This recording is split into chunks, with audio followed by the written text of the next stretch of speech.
Pinagmamasdan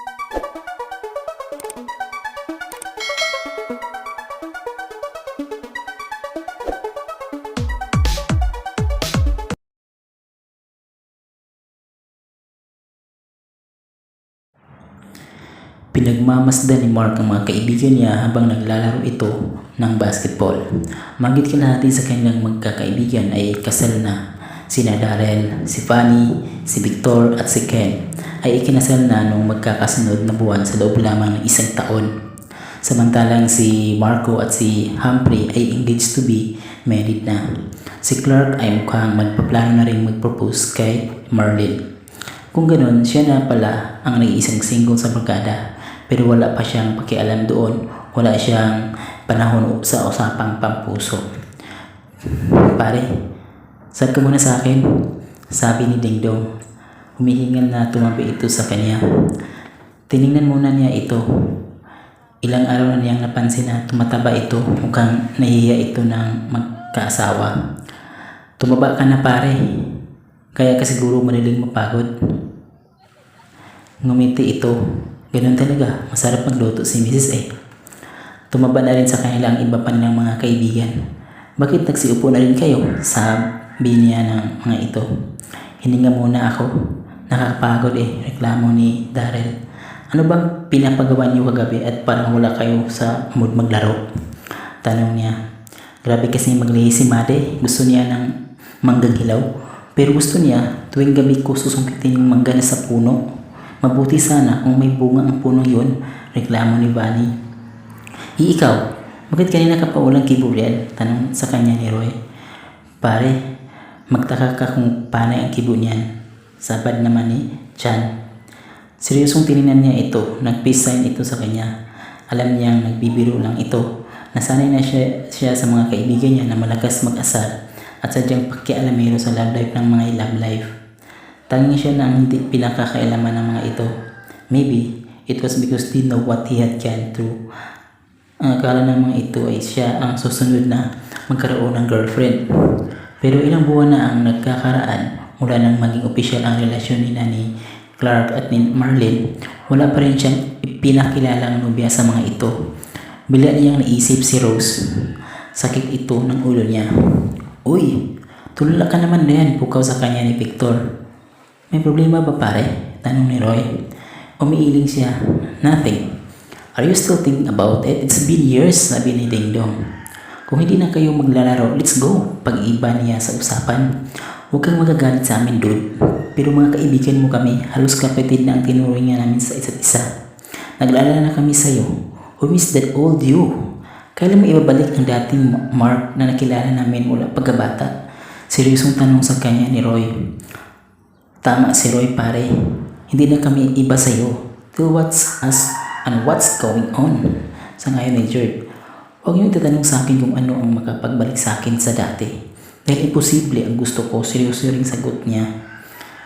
Tinapak pa siya ni Humphrey sa balikat. Huwag niyo akong alalahanin, ayos lang ako. By the way, I heard about what happened to Rose last night. Mabuti na lang at naroon ka. Pag-iiba ni Ding Dong sa usapan. Bakit? Ano bang nangyari? Halatang-halata na curious ang tanong ni Justin. Hinarang siya ng 4 na lalaki kanyang madaling araw. Mabuti na lang, hindi pa ako umalis doon. Kung hindi, baka nirip na siya roon. Pakikwento pa niya. Anong ginagawa mo roon ng ganung oras? Don't tell me, pinapasyalan mo si Rose. Panghuli pa sa kanya ni Humphrey. Tumigal ka nga riyan, saway niya rito. I was there kasi may ginagawa ko. Nagpaiwan ako dahil pinanood ko si Rose. May masama ba ron? Wala naman, nagibit balikat na sabi ni Humphrey. Teka lang, balik tayo sa usapan tungkol sa'yo.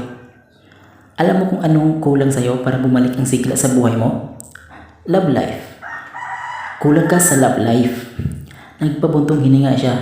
Palibhasa, may mga asawa na kayo, kaya ako na lang ang lagi niyong tinutukso. Hindi naman, ang gusto lang namin. Sumaya ka, sabi ni Darrell. Sino ba ang may sabi na hindi ako masaya? Patanong ang sagot niya. Bago pamay na makontra sa kanya, humahangos na dumating si Adele. Hiningal na hiningal ito, agad itong nilapitan si Jared. Oh, bakit? Anong nangyari? Nagalang tanong nito. Si ano? Kalutan na sabi ni Adele. Bago patuloy ang masabi ni Adele ang nais nitong sabihin, ay umalingaw ng malakas na tila tilit ni Panyang. Halos sabay-sabay silang magpalingon dito. Naglalakad ito habang sapo-sapo nito ang malaking tiyan. Humahangos na nilapitan ito ni Roy. Ano nangyari? Walang iya ka, tinatanong mo ba? Manganganak na ako! Sabi ni Panyang. Lalong nataranta si Roy, pinangko nito ang asawa. Napailing-iling siya, halata sa kaibigan niya na wala itong pagsisigil ng kaligayahan. Unti-unti ay may isang eksena bumalik sa kanyang alaala. Ipinilig niya ang kanyang ulo. Ayaw niyang maalala ang parteng iyon ng buhay niya.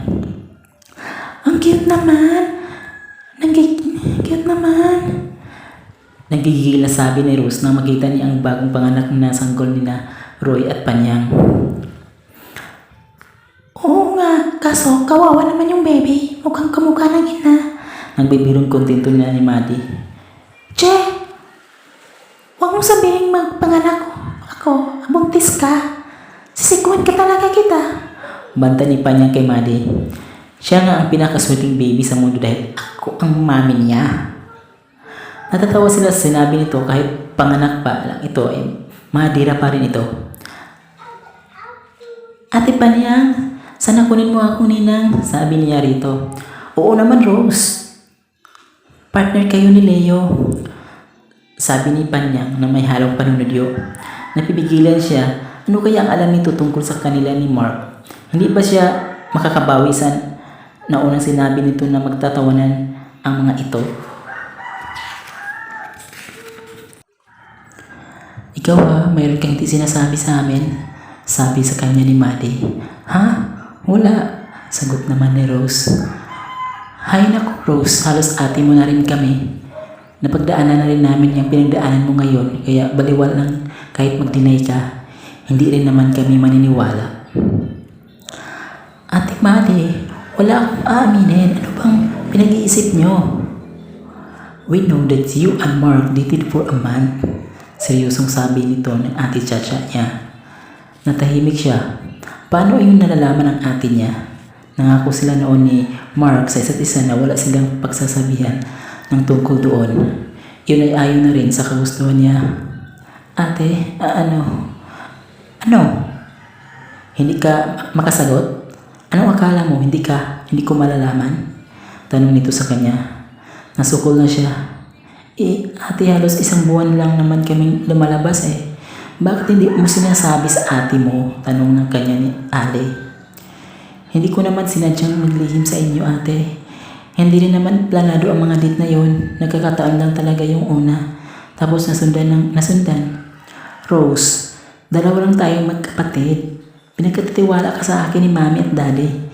Paano na lang kung may mangyayaring masama sa'yo? Ate, si Mark yung sinasamahan ko. Kaibigan mo. Wala ka bang tiwala sa kanya? Bumutong hininga muna ito bago sumagot. He's my friend, I know. Pero kapatid kita. At nasa iyo ang concern ko. Mahirap mahalin ng isang Mark Raycon. Masasaktan ka lang. Alam na yun. Ilang bisis na niyang napatunayan. Pero ayaw pa rin huminto sa puso niya sa patuloy na pagmamahal kay Mark. Talaga yatang martyr siya. Ate, hindi kadaling kalimutan ang nararamdaman ko sa kanya. Tila naghinayang sumapak ito ng upo sa monoblock bench sa tabi ng kama ni Panyang.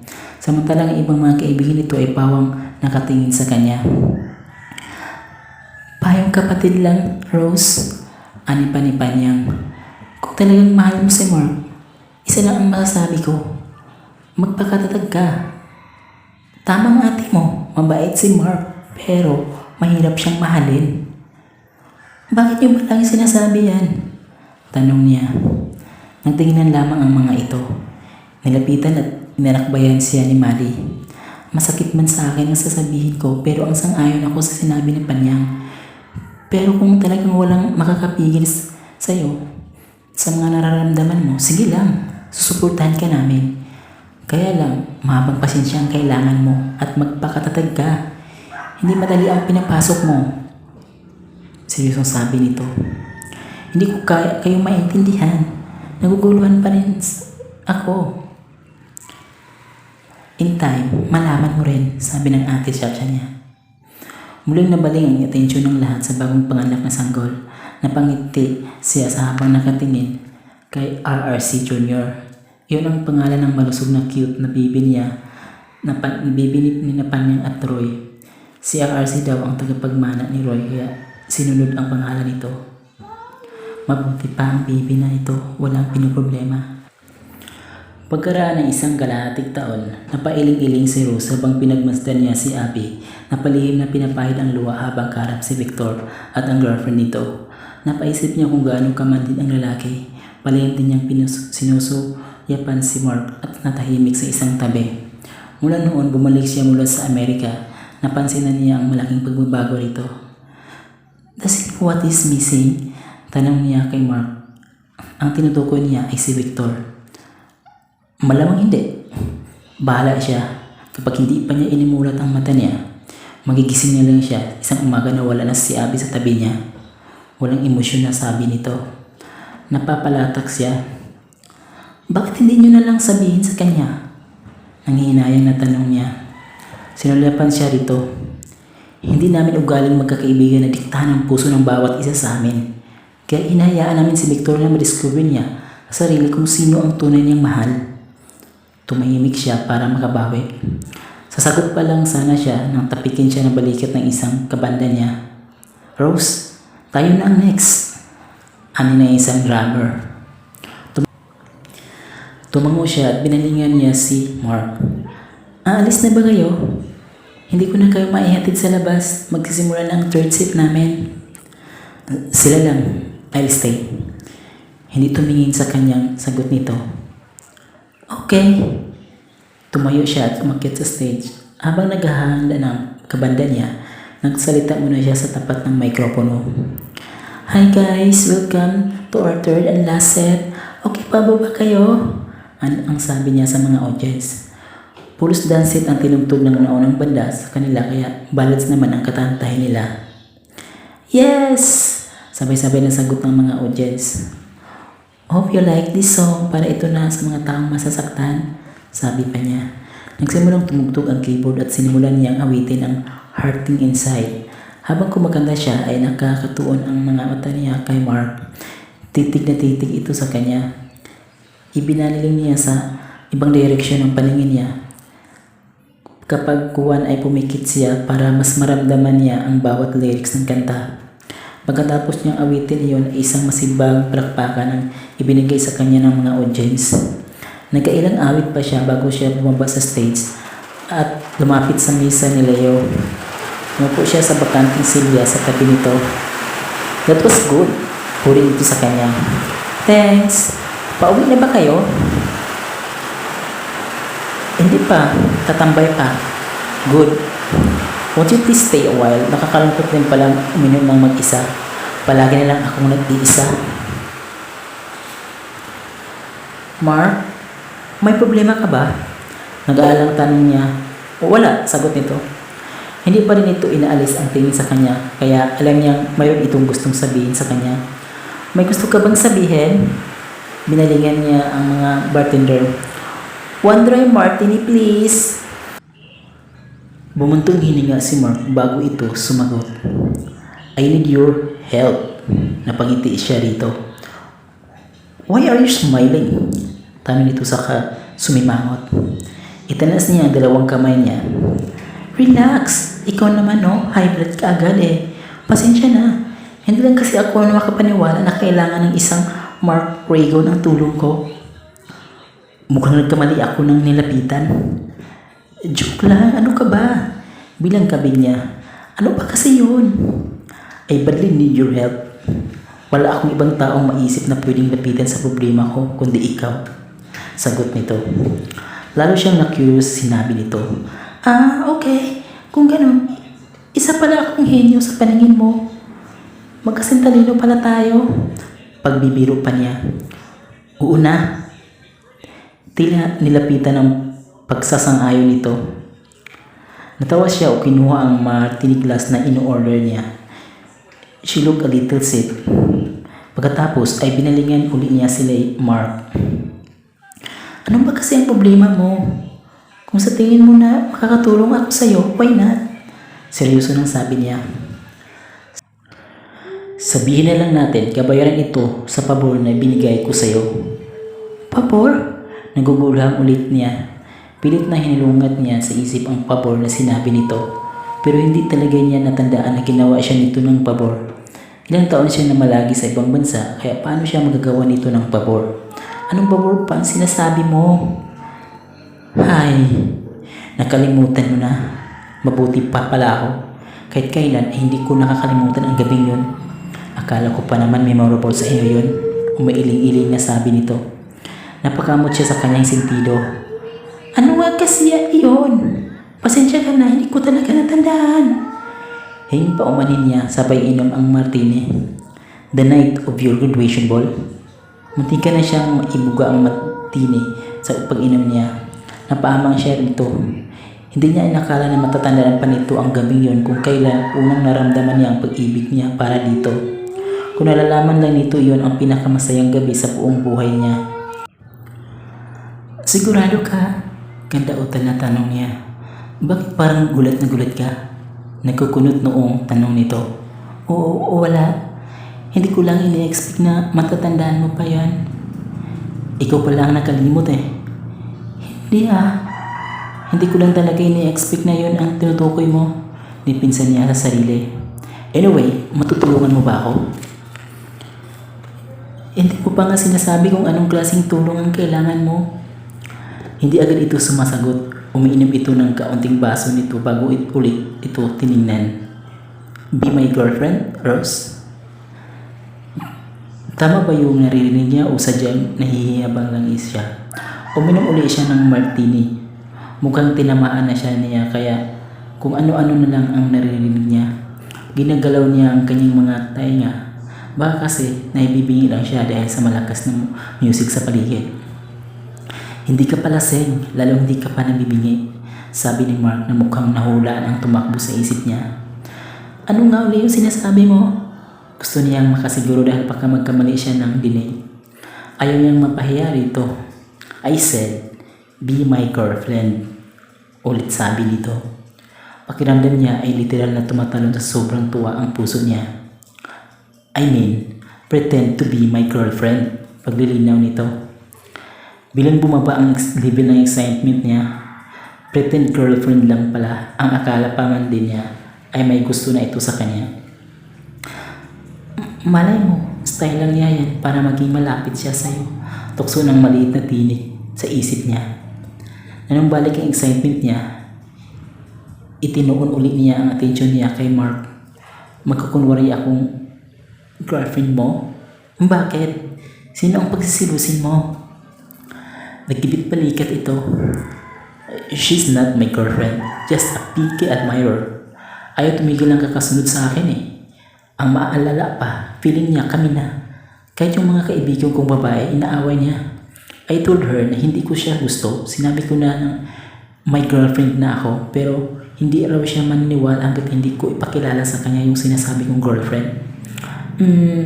Mukhang obsessed sa'yo. Sa tingin mo, maniniwala siya sa gagawin nating palabas? Oo naman. Magaling ka naman, umarte, di ba? Singer ako. Hindi ako actress. Pagtatama niya rito. Whatever. Pareho rin din yun. Namayami ang katahimikan sa pagitan nila. Ito ang unang bumasag niyon. Will you help me? Tanong nito. Humingi siya ng malalim. Sige na nga. Pagpayag niya. Lumarawan ang kasiyahan sa mukha nito. Itinas nito ang hawak sa baso sakay iniutosang iyon sa hawak niyang martini glass.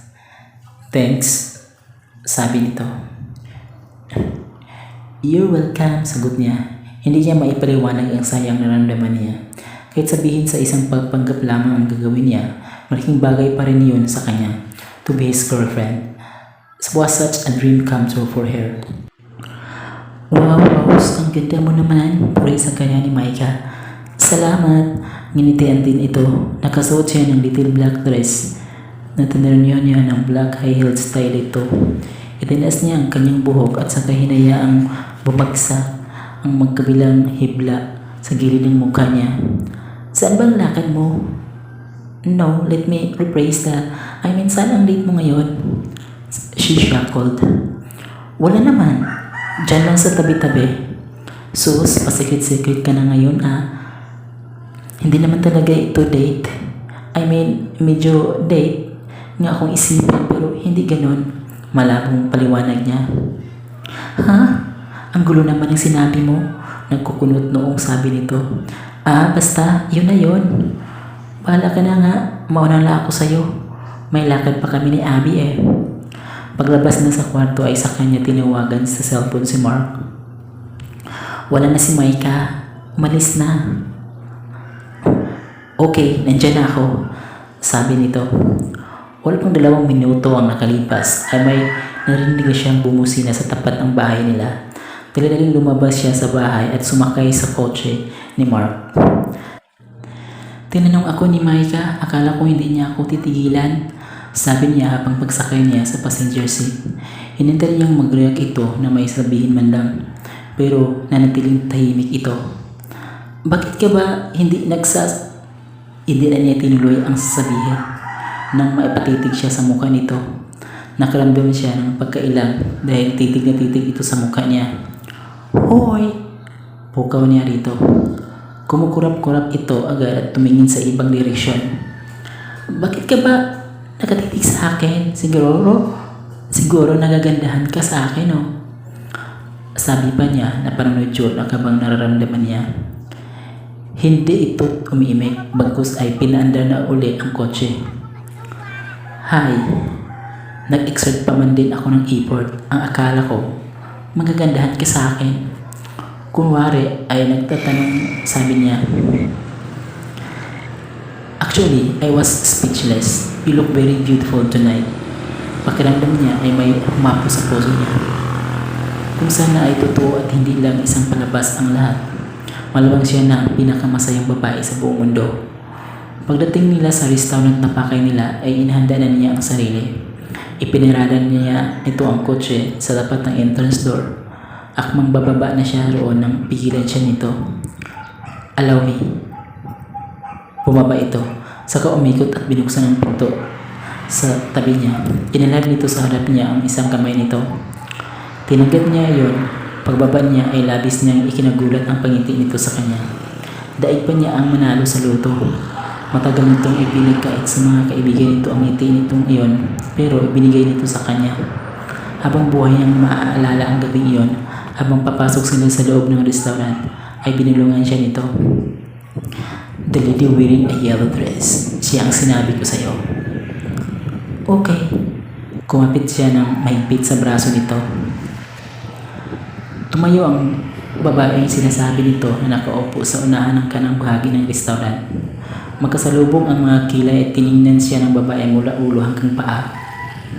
Who is she? Tanong nito. Marian, I would like to meet Rose, my girlfriend. Tiningnan siya ni Mark. She's Marian? Is she your friend, honey? Malambing na tanong niya rito. Yes, sagot sa kanya ni Mark. I don't believe this. Kung talagang girlfriend ka niya, bakit hindi kita nakita sa opisina ni Mark? Panghuli sa kanya ni Marian. Bago siya sumagot, ay umupo muna sila si Mark kahit hindi pa sila iniimbitahan ni Marian. Really? Dumadalaw ka sa office niya? How kind of you? Sabi niya. Anyway, I live in the US for quite some time. Kababalik ko lang last week. Mark, please tell me. This is a joke, right? Tila nagpamakawang sabi ni Marian. I'm sorry, Marian, but I love Rose. I want to be here for the rest of my life. Kung hindi lang niya alam na nagpapanggap lamang sila, akalain niyang totoo ang sinasabi nito sa kanya. Sana nga ay talagang mahal siya nito. Hindi siya nakakibo nang bigla nitong hawakan ang muka at hanilikan nito ang gilid ng mga labi niya.